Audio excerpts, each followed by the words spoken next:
malam ini kita akan sambung lagi dari kitab 40 hadis karangan Imam Nawawi radhiyallahu taala anhu warḍah, di mana hadis ini yang disebutkan an Abi Najih Al-Irbas ibni Sariyah radhiyallahu anhu qala wa'azana Rasulullah sallallahu alaihi wasallam mau'izatan wajilat minha al-qulub wa dharifat minha al-uyun faqulna ya Rasulullah ka'annaha mau'izatu muwadda'in fa'awsina qala usikum bitaqwallahi azza wa jalla was-sam'i wat-ta'ati wa in ta'ammara 'alaikum 'abdun fa innahu man ya'ish minkum fasayara ikhtilafan katsira fa 'alaikum bisunnati wa sunnatil khulafa'ir rasyidin al-mahdiyyin 'addu 'alaiha bin nawajidi wa iyyakum wa muhdatsatil umur fa inna kulla bid'atin dalalatun. Allahu akbar. Hadis ini diriwayatkan oleh Abu Najih Al-Irbas bin Sariyah radhiyallahu taala anhu warḍah. Beliau berkata bahwasanya Rasulullah sallallahu alaihi wasallam memberikan nasihat kepada mereka sehingga akan para sahabat gemetar hati-hati mereka dan mengalirlah bercucuran air mata mereka. Dia. Rasulullah berikan ucapan sehingga akan para sahabat rasa ketak, takut, sehingga akan mengalir air mata. Maka kami berkata, ya Rasulullah, seolah-olah ini merupakan nasihat yang terakhir. Seolah-olah ini merupakan nasihat yang terakhir, nasihat perpisahan. Oleh itu berikanlah kami pesanan. Para sahabat minta daripada Rasulullah. Mereka takut Rasulullah sebut tu seolah-olah Rasulullah nak meninggalkan mereka dah. Jadi mereka minta daripada Rasulullah, ya Rasulullah, pesanlah kepada kami apa yang perlu kami lakukan. Maka baginda Rasulullah sallallahu alaihi wasallam bersabda, aku berpesan kepada kamu untuk bertakwa kepada Allah Subhanahu wa taala. Yang pertama, bertakwa kepada Allah Subhanahu wa taala. Adakah kita pesan begitu kepada isteri kita ataupun anak-anak kita apabila mereka ingin keluar daripada rumah? Kalaulah anak-anak kita yang besar dah, yang kerja, yang duduk sekali dengan kita, adakah kita boleh pesan sampai tahap begitu? Contohlah kan, contoh. Aku berpesan kepada kamu agar kamu bertakwa kepada Allah Subhanahu wa taala. Tunduk dan patuh kepada pemimpin kamu walaupun pemimpin itu adalah seorang hamba. Walaupun hamba tu diangkat menjadi pemimpin, tetap kita kena patuh dan tunduk dengan arahan dan juga suruhan dia. Sebab apa? Sebab kita dah lantik dia naik atas. Nanti kita cerita dia apa dia. Kerana di antara kamu yang hidup setelah ini akan menyaksikan banyak selisih faham, perselisihan, persengketaan. Hendaklah kamu berpegang teguh terhadap ajaranku dan ajaran khulafaur rasyidin yang mendapat petunjuk, dan gigitlah ia dengan geraham kamu. Apa yang kita belajar, kita kena gigit kuat-kuat, pegang kuat-kuat. Hendaklah kamu menghindari perkara bid'ah ataupun perkara yang diada-adakan, yang direka-reka, kerana perkara yang direka-reka tersebut adalah sesat. Allahu Akbar.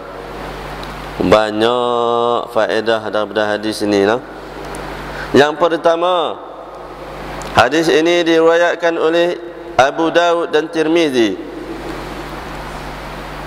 Hadis ini menceritakan kepada kita bahawa para sahabat duduk mendengar khutbah Rasulullah, peringatan daripada Rasulullah, sehingga kan hati mereka rasa gemetar, punyalah takut sangat ni, apakah yang Rasulullah cerita. Dan sehingga kan ayat mata mengalir.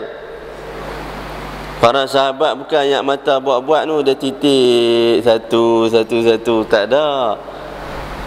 Bila sebut ayat mata mengalir itu macam ayat turun, punyalah banyak. No? Tu para sahabat. Para sahabat dengar kata-kata daripada Rasulullah, mereka mengalir air mata mereka kerana takutkan apa yang diceritakan oleh baginda Rasulullah sallallahu alaihi wasallam. Apa yang menyebabkan kita takut? Tidak lain dan tidak bukan ialah amaran dan juga ancaman daripada Allah Subhanahu wa taala terhadap hamba-hambanya yang kufur dengan nikmat Allah taala, dan juga azab dan juga siksaan yang akan Allah kenakan dia dalam api neraka nanti. Itu yang kita takut. Adakah orang takut, orang cerita kat kita, aku nampak tadi rimau duduk atas jalan tu, kita rasa takut tak? Takut, takkanlah takut sampai mengalir air mata. Kita takut je, tapi tak ada sampai mengalir air mata. Melainkan kisah-kisah yang diceritakan oleh baginda Rasulullah mengenai perihal-perihal yang melibatkan ahli-ahli neraka dan juga siksaan yang Allah ciptakan kepada mereka. Sebab itulah apabila kita menuntut ilmu dan juga kita mendidik anak-anak, perlukan ada dua unsur yang utama. Yang pertama, jangan terlalu memuji budak-budak dan memuja sehingga mereka lupa diri. No? Kita sayang kat dia, sayang sangat sampai benda hak tak elok pun tak boleh kata langsung.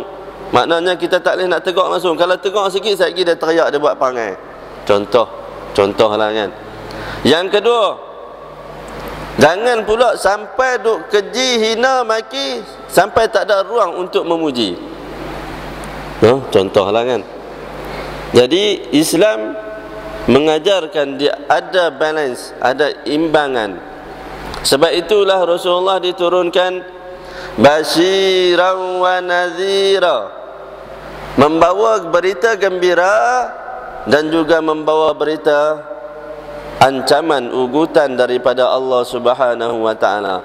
Sebab itulah Allah ciptakan syurga, Allah ciptakan neraka, supaya manusia ni fikir nak yang baik ataupun nak yang buruk. Jika nak yang baik, inilah nikmat yang akan Allah berikan kepada ahli syurga. Dan jika kamu melakukan kesalahan, kejahatan, kemungkaran, maka inilah balasan kamu suatu hari nanti. Jadi Rasulullah, adakah Rasulullah duk cerita benda yang baik kepada para sahabat sehingga mereka mengalir mata? Tak ada. Maknanya waktu tersebut Rasulullah beri ancaman, apakah yang akan berlaku suatu hari nanti apabila manusia ini meninggalkan muka bumi Allah ini. Maka bermulalah detik-detik apa dia? Soalan demi soalan yang akan ditanya, azab demi azab yang akan diseksa. Allahu Akbar. Sehingga kan para sahabat merasa takut sangat dengan berita yang dicerita oleh Rasulullah tu. Sebab itulah Rasulullah, kalaulah dia membawa cerita, berita, dia tidak akan membawa cerita sehingga kan orang tu gelak daripada pagi sampai ke petang tanpa ada menyelit bahawa di sana adanya ancaman dan juga ugutan daripada Allah Subhanahu wa taala. Sebab itulah dalam surah-surah sekalipun cukup banyak, dalam ayat-ayat Al-Quran pun cukup banyak. Bacalah dalam mana-mana surah pun Allah akan ceritakan mengenai nikmat dan Allah akan ceritakan mengenai azab. Ayat yang dalam surah yang adanya ayat nikmat, pasti akan Allah ceritakan dalamnya ayat azab juga. Dalam surah Fatihah tak ada menceritakan ayat azab, ayat nikmat, ayat azab, tak ada. Sebab itu Allah tak ceritakan ayat azab. Kerana apa? Allah akan tunjukkan kepada manusia bahawa di dalam sesuatu perkara mestilah ada imbangan, ada berita baik, ada berita buruk, supaya manusia ini berjaga-jaga, kita ini berjaga-jaga. Jangan hanya kerana terlalu seronok nak yang ni sehingga akan lupa bahawa ada di sana bahaya-bahaya yang menanti. Begitulah ancaman daripada Rasulullah, sehingga kan para sahabat merasakan Rasulullah beri peringatan ini seolah-olah Rasulullah akan pergi meninggalkan mereka selama-lamanya. Abang-abang, kakak-kakak, ibu-ibu dan ayah-ayah semua, sesungguhnya kita pun begitu juga di dalam mendidik masyarakat dan juga ahli keluarga terutamanya. Kita kena ceritakan yang ni elok dapat ganjaran, yang ni tidak elok dapat siksaan daripada Allah Subhanahu wa taala. Begitulah hakikatnya. Jangan sampai kita memanjakan anak-anak sehingga kan mereka tak boleh langsung dikatakan benda yang tak elok. Kalau kata sikit ya, orang lain kata, dia balik teriak di rumah. Sebab apa? Selama ni dia duduk dalam keluarga, tak pernah keluarga mak ayah dia tak pernah buat langsung, tak pernah kata benda-benda yang tak elok. Baju kotak sikit kan, tu baju hang kotak, sebut baju kotak pun teriak dah. Contohlah kan.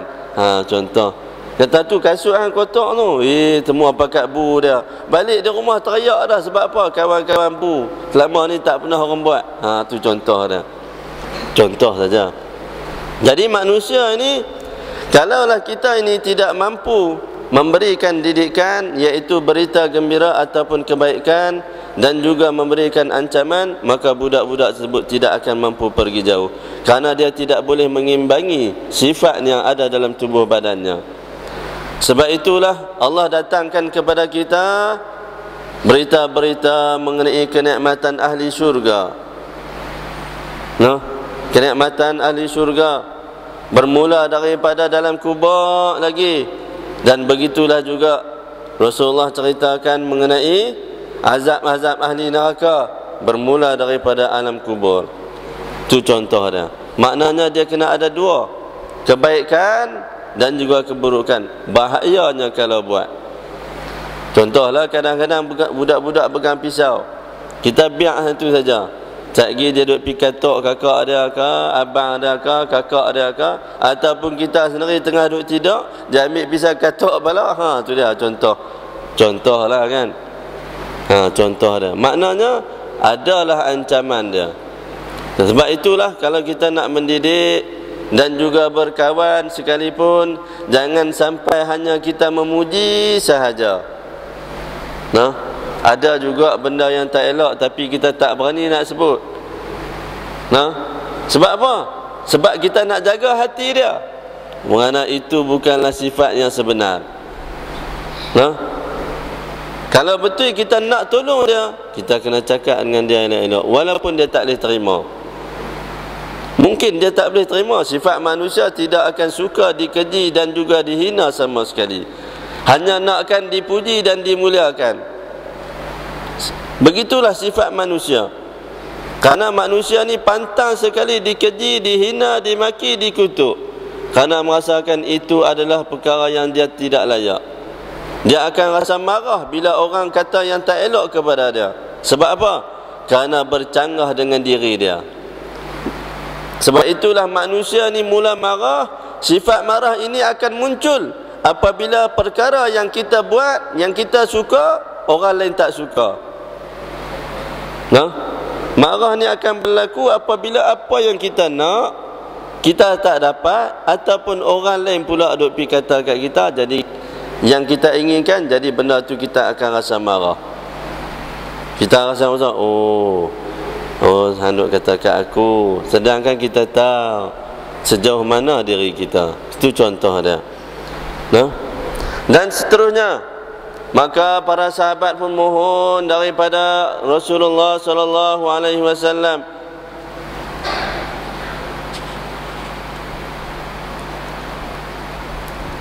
Mereka mengatakan kepada baginda Rasulullah, "Ya Rasulullah, apa yang kamu katakan ini adalah seolah-olah kamu hendak meninggalkan kami, wahai Rasulullah." Nah, seolah-olah engkau hendak meninggalkan kami, wahai Rasulullah. Nah, Rasulullah kata kat mereka yang tu, sehingga mereka ni menangis teresak-esak, rasakan seolah-olah Rasulullah nak meninggalkan mereka dah. Kerana pernah berlaku di Malaysia ni, seorang tok guru 3 hari sebelum dia wafat, dia halau semua anak-anak dia keluar daripada rumah. Dia halau, dia tak mau bagi duduk dalam rumah. Sebab apa? Dia nak latih anak-anak dia supaya kalau aku tak ada nanti, beginilah keadaan yang akan berlaku. Anak-anak duduk dalam rumah, dia suruh halau, aku tak mau tengok hampa semua, hampa pergi duduk tangan lain. Hampa pilih macam mana pun, hampa pilih tak mana pun, hampa pilih mapak belakang kan, hampa siapa sekalipun, aku tak mau tengok muka hampa. Dalam tempoh 3 hari. Lepas 3 hari barulah dia wafat. Barulah anak-anak faham, oh rupa-rupanya ayah mereka sedang mendidik hati mereka, bagaimanakah perasaannya apabila dia tiada suatu hari nanti. Pada tahun 2009, salah seorang wali Allah di Johor, tahun 2009, dia tahu dah tarikh dia akan meninggal. Jadi 3 hari sebelum tu, kalau tak silap saya lah 3 hari. 3 hari sebelum tu dia pesan kat anak-anak dia, aku tak mau tengok muka-muka hampa ni semua, apabila tak mana pun. Allahu Akbar. Sampai Sultan Johor murka. Sultan Johor kata, mana mungkin, macam mana kamu seorang pun pegawai-pegawai kerajaan tak tahu bahawa ada wali besar yang berada dalam negeri beta. Tu berlaku pada tahun 2009 di Johor. Allahu Akbar. 3 hari sebelum dia wafat, dia halau habis semua anak-anak dia. Ada riwayat mengatakan dia sedang berbicara dengan baginda Rasulullah dalam tempoh 3 hari itu. Wallahu a'lam. Tu adalah kisah-kisah yang siapa yang lebih rapat lebih tahulah apa yang berlaku di antara dia. Tapi itu antara contohnya. Jadi para sahabat ni rasa seolah-olah Rasulullah ni sebut macam tu, seolah-olah Rasulullah nak tinggal dah. Macam kita lah selalunya, orang tua-tua ni kadang-kadang dia pesan dah. Dia duduk rasa macam dia nak mati dah. Dia pesan, ni hang bayar tak lagi bil api dengan air tu? Hasil tanah hang bayar tak lagi? Dia pun tanya macam-macam. Hampa ni lah, hampa ni sampai sebulan, 2-3 bulan ni tak balik ni, mak teringin nak jumpa dengan cucu-cucu ni. Contoh lah kan, contoh. Kadang-kadang orang tua-tua dia ambil kecaman tentang tu. Ni teringin nak jumpa dengan cucu-cucu ni, tengok-tengok tak sampai sebulan meninggal. Tu contoh lah kan. Tu antara lahnya. Tadi Rasulullah dengan para sahabat ni, para sahabat rasa macam tu, seolah-olah Rasulullah nak tinggal mereka dah. Jadi para sahabat ni minta daripada baginda Rasulullah sallallahu alaihi wasallam, "Ya Rasulullah, pesankanlah kepada kami, pesankanlah kepada kami sesuatu benda." Maka baginda Rasulullah mengatakan, iaitu, "Usikum bitaqwallah." Aku pesan kepada kamu semua agar kamu semua takut kepada Allah Subhanahu wa taala. Allahu Akbar. Kita ni kadang-kadang setengah orang kat nak mati tu pun dia pesan dulu dah, habaq dah. Pesan kat anak cucu ni, kat anak-anak dia lah. Rumah tu ambil bagi kat adik bongsu hang. Tak ada nak bincang pasal bab takwa ke, tak ada pasal lah. Ni ayah nak pesan tanah ni, hak tu bagi kat abang hang. Abang hang lah duk usaha dulu. Masa ayah dulu ni dia lah duk tolong. Tak ada lah nak bincang. Kok lah nak bincang, hampa ni kena jaga elok-elok. Jarang sangat lah, jarang sangat no. Jarang sangat. Tapi Rasulullah pesan kepada para sahabat, "Usikum bitaqwallah." Aku pesan kepada kamu semua agar takut kepada Allah Subhanahu wa ta'ala. Dan seterusnya, was-sam'i wat-ta'ati wa in ta'ammara 'alaikum 'abdun. Hendaklah kamu patuh dan juga tunduk dengan pemimpin kamu walaupun dia tu seorang hamba. Walaupun dia tu seorang hamba. Kalaulah kita lantik mana-mana hamba jadi ketua kita, jadi pemimpin, maka kita kena patuh kepada dia. Contohlah, kalaulah buat family day, contohlah kadang-kadang ni sajalah organisasi ke apa pun dia akan buat family day. Contoh je, contoh. Bila buat kumpulan hari keluarga tu, buat hari keluarga tu, lantiklah masing-masing nak perkenal, lantik pakcik driver jadi ketua. Contoh kan, contoh. Maknanya orang yang rendah daripada pangkat tersebut, bila lantik jadi ketua, kita walaupun pegawai-pegawai ataupun bekas siapa sekalipun, maka kena dengar cakap dia. Tu contoh dia, contoh aja dalam satu organisasi. Tapi ini Rasulullah ceritakan tentang di mana suatu hari nanti akan muncul sebuah negara ataupun mana-mana tempat di mana mereka ini melantik hamba sebagai pemimpin mereka. Berlaku pada zaman kerajaan Fatimiyah Mesir.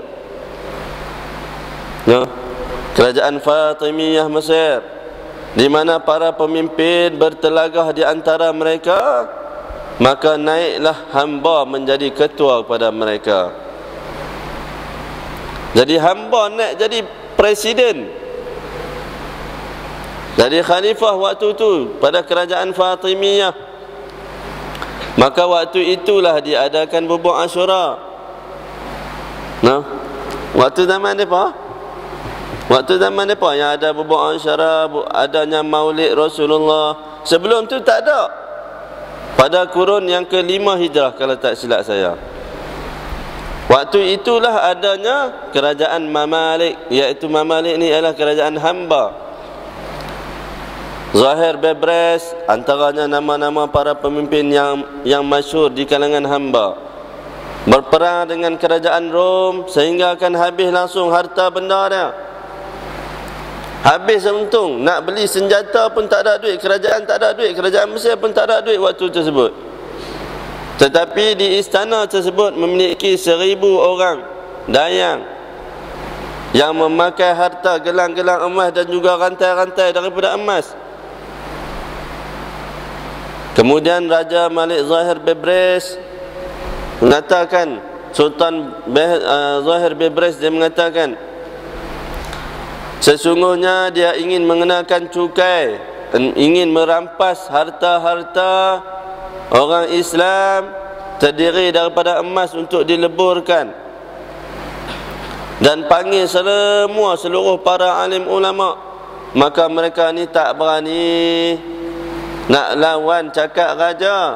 Mereka mengatakan hukumnya harus merampas, mengambil harta orang, harta masyarakat untuk menampung peperangan. Sehinggalah lahirnya seorang ulama iaitu Izzuddin Abdul Salam. Dia mengatakan, semua dah tanya dah, semua boleh kata, semua kata boleh. Tapi raja tak puas hati lagi, Sultan Zahir Bebres dia masih lagi tak puas hati. Kerana ada seorang lagi ulama yang belum mengeluarkan fatwanya. Maka pergilah berjumpa dengan Syekh Izzuddin Abdul Salam.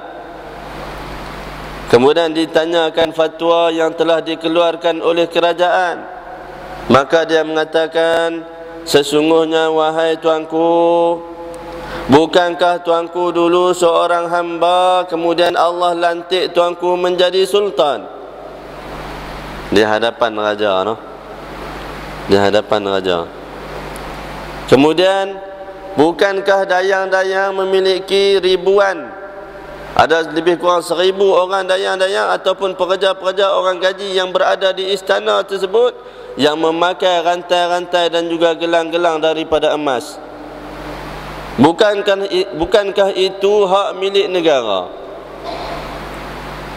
Demi Allah, selagi mana kamu tidak ambil seluruh harta daripada orang gaji ataupun dayang-dayang tersebut, selagi itu aku mengatakan hukumnya haram merampas harta-harta orang awam. Maka diambil semua harta tu dulu. Ambil semua, gunakan duit daripada emas-emas tersebut untuk membeli barang-barang dan juga kelengkapan senjata dan juga kuda-kuda, barulah dibenarkan untuk rampas harta orang awam. Tapi dengan izin Allah Subhanahu wa ta'ala, harta yang digunakan, yang diambil daripada dayang-dayang istana cukup untuk menampung peperangan, dan Allah bantu mereka dengan kemenangan. Allahu Akbar. Sejak itulah maka dia diangkat menjadi Sultanul Ulama. Syekh Izzuddin Abdul Salam diangkat menjadi Sultanul Ulama, ketua, raja kepada segala para alim ulama yang ada di seluruh dunia waktu tersebut. Allahu Akbar. Itulah sebahagian kisah di mana raja yang diperintah oleh seorang hamba. Pada waktu itulah adanya Maulid dan juga Ashura mula waktu tu. Yang kita duk buat selama ni kerajaan Fatimiyah dulu ni. Mula buat daripada zaman kerajaan Fatimiyah, kurun ke-5 kalau tak silap saya. Pada kurun ke-5 kita dah buat Maulid. Yang paling berkesan ialah Maulid lah. Kisah Maulid setiap 12 Rabiul Awal maka akan diadakan ceramah penuh di semua masjid-masjid di Mesir, di kota Kahirah waktu tersebut. Seluruh para alim ulama waktu malamnya mereka pegang ketuk gendang dan sebagainya, termasuklah pada bulan Ramadan. Malam bulan Ramadan pun macam tu juga. Setiap pagi pukul 4 pagi mereka ketuk gendang, gerak orang pakat mangkit sembahyang subuh untuk bersahur. Itu bermula pada kerajaan Fatimiyah. Subhanallah. Itu sebahagian perkara-perkara yang telah dilakukan walaupun dia seorang hamba. Walaupun dia seorang hamba, tetapi peranan dia juga di dalam mengadakan hari-hari kebesaran Islam telah diterima pakai sehinggalah ke hari ini. Sebelum tu tak ada lagi, sebelum tu tak ada. Para sahabat tak buat macam kita. Para tabi'in tak buat macam kita. Mai duk impun 12 Rabiul Awal, tak ada. Kita zaman lah pun macam itulah, buat penuh dalam sebulan tu dia. Masjid nu, masjid ni, masjid nu, masjid ni. Masing-masing nak buat Maulid. Ni nak masuk dah ni 2 minggu lagi ya. Lebih kurang 2 minggu, 3 minggu lagi ya. Nak masuk pula Maulid. Tu antaranya. Fa innahu man ya'ish minkum. Maka Rasulullah mengatakan sesungguhnya apabila kamu hidup suatu hari nanti, Rasulullah kata, generasi yang akan datang akan berlaku banyak perselisih faham dan juga persengketaan. Sengketa dari segi mazhab, sengketa dari segi fahaman, sengketa dari segi politik, sengketa dari segi harta, sengketa dari segi macam-macam benda. Rasulullah bagi tahu dah bahawa akan ada banyak percanggahan di kalangan umat Islam. Dengan parti ni, dengan mazhab ni, masing-masing mazhab kata dia yang betul. Parti ni pula kata dia yang betul. Kumpulan ni pula kata dia yang betul. Semua masing-masing akan mendakwa mereka lah yang betul. Ini yang Rasulullah kata. Kemudian hendaklah kamu berpegang teguh dengan ajaranku dan ajaran Khulafaur Rasyidin. Jadi kita ni kena pegang teguh dengan ajaran daripada Allah Subhanahu wa taala dan juga baginda Rasulullah. Tapi Rasulullah tak berhenti di situ. Rasulullah mengatakan sehinggalah kepada Khulafaur Rasyidin, bermula daripada Sayyidina Abu Bakar hanya 2 tahun. Kemudian Sayyidina Umar 11 tahun. Kemudian Sayyidina Utsman 12 tahun. Nah. Dan kemudian Sayyidina Ali lebih kurang 5 tahun. Jumlah semua 30 tahun. Bayangkan selepas Rasulullah wafat, masih ada lagi perkara-perkara yang dilakukan oleh para sahabat, bermula daripada 4 orang ini diterima pakai dalam undang-undang Islam dan juga hukum Islam. Nah, maknanya kadang-kadang contoh yang paling mudah, sembahyang tarawih 20 rakaat itu pada zaman Sayyidina Umar Al-Khattab. Yang kita duk buat sama ni pada zaman Sayyidina Umar Al-Khattab 20 rakaat. Nah, tu antara contohnya.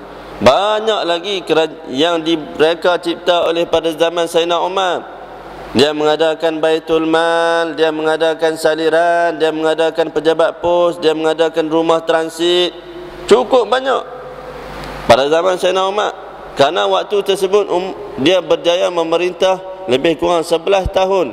Jadi dalam tempoh masa yang panjang tu dia banyak menyusun strategi demi strategi. Dia buat perancangan untuk mengembangkan agama Allah Subhanahu wa taala dan memudahkan masyarakat. Dia lah buat pejabat pos, ada orang yang pergi hantar posto. Cerita ada macam tu lah.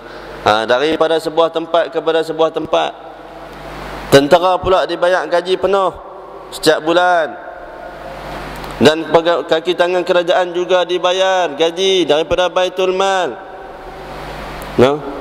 Bayar gaji pula, bayar gaji yang tinggi. Sehingga kan tiada pegawai-pegawai yang boleh nak ambil rasuah. Sebab apa? Nak elak daripada berlakunya rasuah kerana naikkan gaji yang tinggi.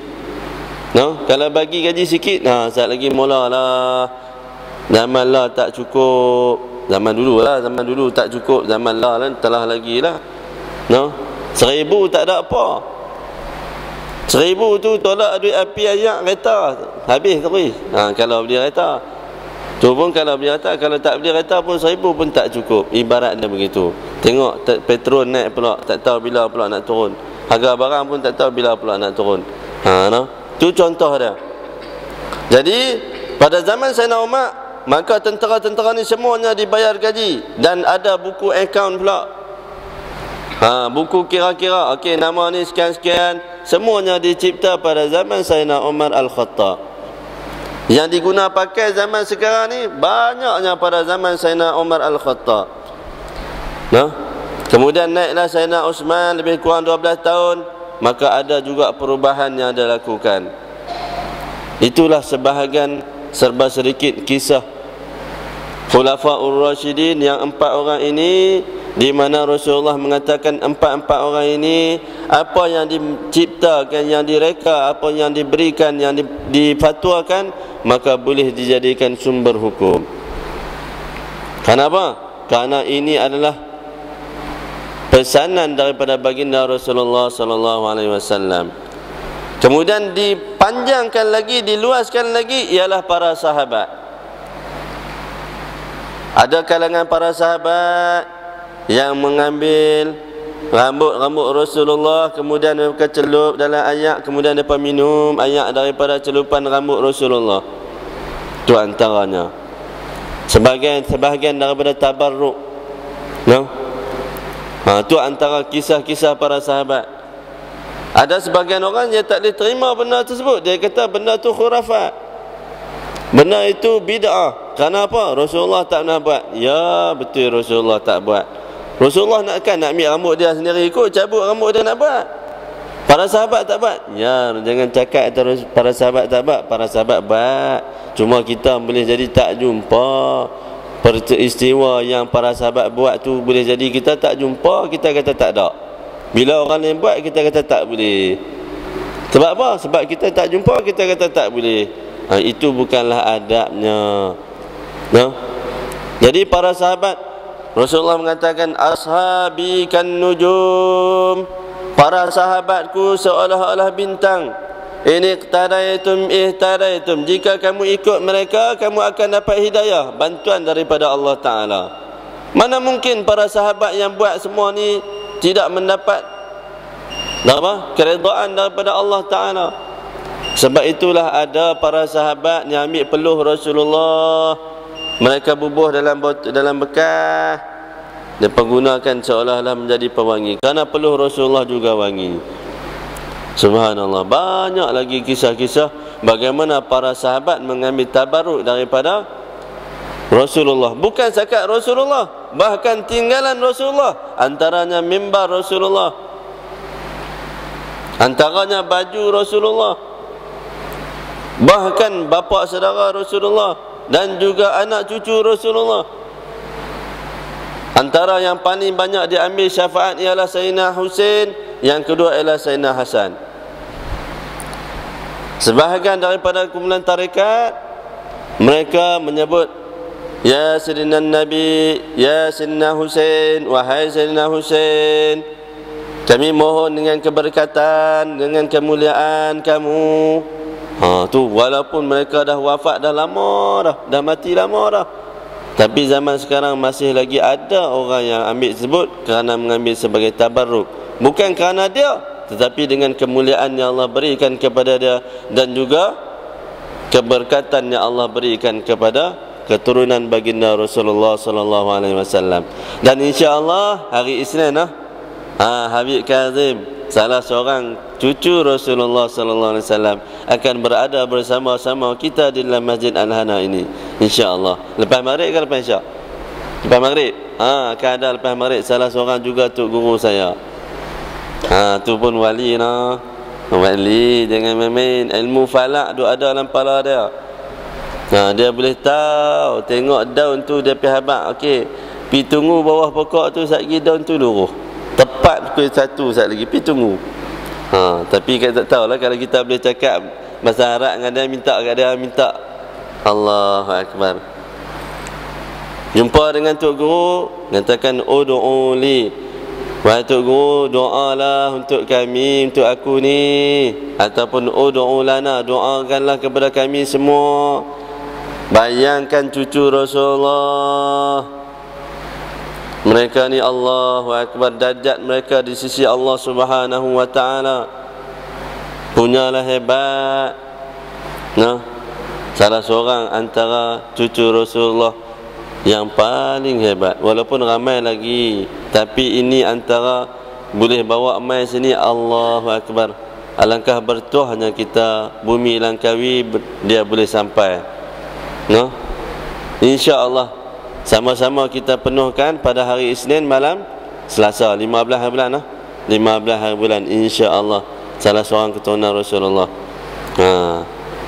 Tengoklah sendiri wajahnya dan juga akhlaknya dan juga ilmunya. Allahu Akbar. Hanya Allah sahaja yang tahu di manakah darjat level mereka dengan kita. Kemudian Rasulullah mengatakan, "Addu 'alaiha bin nawajid." Rasulullah suruh genggam, suruh gigit kuat-kuat apa yang kita dapat,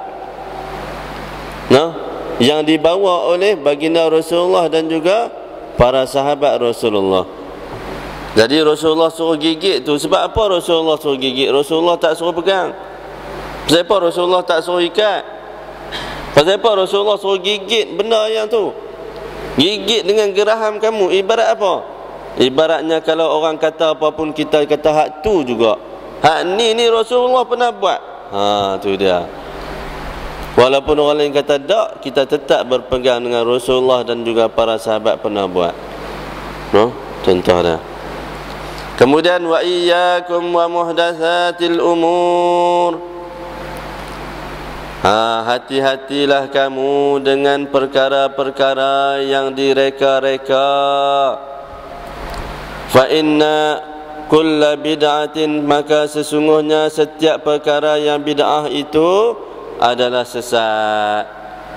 Yang ni yang banyak pertelingkahan ni. Yang tahlil tak boleh buat, talqin tak boleh buat, qunut tak payah buat, doa tak payah. Habis tu nak buat apa? Mayang. Tak apa, boleh semayang, bagus semayang. No? Bagus semayang. Tak nafi. Berapa orang yang boleh doa seorang-seorang? Contohnya para sahabat pun pernah berwirid dengan Rasulullah, bagaimana Sayyidina Ali menceritakan, kami berzikir dengan Rasulullah sambil bergerak seolah-olah pohon yang bergoyang.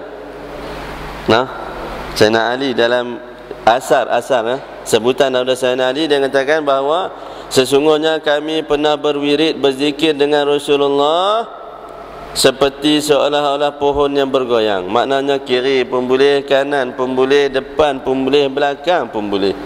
Tak ada masalah, no? Sebab itulah kalau kita nak wirid ke apa pun tidak menjadi kesalahan, kerana itu adalah diceritakan oleh Sayyidina Ali, iaitu asar. Bukanlah hadis itu sampai kepada Rasulullah, tak, tapi Sayyidina Ali yang menceritakan bagaimana dia berada dalam kumpulan tersebut yang bersama dengan para sahabat, diketuai oleh baginda Rasulullah. Mereka bergerak bergoyang seolah-olah pohon yang bergoyang. Allahu Akbar. Ada, no. Sebab itulah kadang-kadang ada orang duk tanya pula, ni kamu buat ni ada dalil tak ni? Tu, no. Hampa ambil dalil mana ni? Jangan, itu kurang adab kita. No. Kalau orang buat, boleh jadi yang kita tak tahu, kita kata boleh jadi ada yang lain dalam kitab-kitab yang lain, cuma kita tak jumpa, kita tak mengaji lagi. Walaupun benar tu kita tengok bercanggah dengan pendapat kita, tapi kita kena husnuzan, baik sangka dengan mereka. No? Sebab apa? Kita takut benda yang mereka buat tu ada dalil, kita kata salah. Seolah-olah kita pula yang betul saja, mereka tu salah. No? Kalau orang Bangladesh, kalau mereka mati, tahu mereka buat macam mana? Mereka talbiyah, no? Labbaik Allahumma labbaik, sambil duduk pegang jenazah angkut tu. Tu, no? Sambil duduk pegang jenazah tu, duduk angkut jenazah, letak atas bau tu, labbaik Allahumma labbaik. Tu contoh, no? Kita tak berani nak kata, takut kita tak jumpa. Mungkin para alim ulama di sana ada riwayat hadis-hadis daripada sahabat yang lain, kerana para sahabat Rasulullah ada 10,000 orang. Semuanya berpergi tempat masing-masing, membawa diri selepas kewafatan baginda Rasulullah sallallahu alaihi wasallam. Masing-masing bawa diri. Masing-masing bawa diri. Ada yang pergi ke belah timur, ada yang pergi belah barat, ada yang pergi belah utara, ada yang pergi belah selatan. Masing-masing membawa hadis yang mereka dengar daripada baginda Rasulullah. Sebab itulah kita takut, kita kata benar itu tak betul, sedangkan mereka ada dalil-dalil yang mereka jumpa, yang kita tak jumpa, kerana amalan kita berbeza dengan mereka. Itu contohnya, kan? Itu contoh dia. Maka dah habislah hadis ni, maknanya kita kena jaga sungguh-sungguh, iaitu ajaran daripada baginda Rasulullah sallallahu alaihi wasallam, dan juga perkara yang dilakukan oleh para sahabat baginda Rasulullah sallallahu alaihi wasallam. Jadi